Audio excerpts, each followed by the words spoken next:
लालच का अंजाम कैसा होता है। उत्तर प्रदेश के एक छोटे से शहर में रमेश नाम का एक मेहनती व्यक्ति अपनी पत्नी सीमा और बेटे रोहित के साथ रहता था।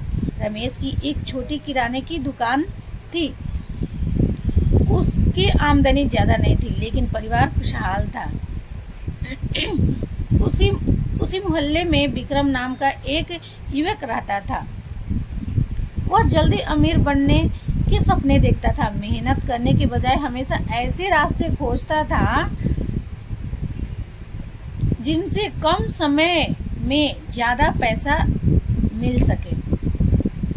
विक्रम की दोस्ती कुछ गलत लोगों से हो गई थी। वह लोग चोरी और धोखाधड़ी जैसे अपराधों में शामिल थे। एक दिन विक्रम को पता चला कि रमेश ने अपनी दुकान बढ़ाने के लिए बैंक से लोन लिया है और कुछ नकद पैसे घर में रखे हुए हैं। यह सुनकर उसके मन में लालच आ गया। उसने अपने दोस्त सोनू के साथ मिलकर रमेश के घर में चोरी करने की योजना बनाई। दोनों ने कई दिनों तक रमेश के घर की निगरानी की। उन्हें पता चल गया कि हर शनिवार की रात रमेश अपने परिवार के साथ रिश्तेदारों के घर जाता है और देर से लौटता है। शनिवार की रात विक्रम और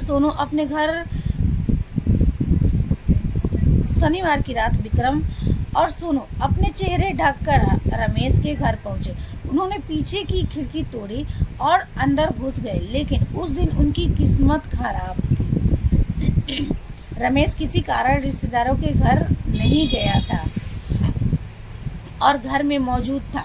जैसे ही रमेश ने आवाज़ सुनी, वो बाहर आया। सामने दो नकाबपोश लोग को देखकर वो घबरा गया। रमेश ने शोर मचाने की कोशिश की, लेकिन विक्रम ने उसे धक्का दे दिया। रमेश जमीन पर गिर पड़ा और उसके सिर में चोट लग गई। यह देखकर सोनू डर गया। उसने विक्रम से कहा, चल यहाँ से भागते हैं, मामला बिगड़ जाएगा। लेकिन विक्रम पर लालच सवार था। उसने जल्दी जल्दी अलमारी से पैसे और कुछ जेवर उठाए और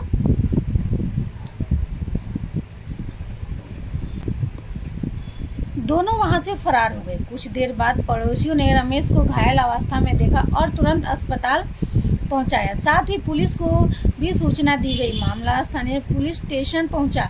जांच की जिम्मेदारी इंस्पेक्टर अजय को सौंपी गई। इंस्पेक्टर अजय का ईमानदार और तेज अधिकारी थे। उन्होंने घटनास्थल की बारीकी से जांच की। पुलिस को खिड़की के पास जूतों के निशान मिले। साथ ही एक कपड़े का टुकड़ा भी मिला, जो जल्दीबाजी में किसी कपड़े से फट गया था। इंस्पेक्टर अजय ने आसपास लगे सीसीटीवी कैमरों की फुटेज निकलवानी शुरू की। एक कमरे में दो संदिग्ध युवक घटना वाली रात उस गली में जाते दिखाई दिए। हालांकि उनके चेहरे ढके हुए थे, लेकिन उनमें से एक की चाल काफ़ी अलग थी। जांच के दौरान पुलिस को पता चला कि विक्रम हाल के दोनों में अचानक काफ़ी खर्च करने लगा था,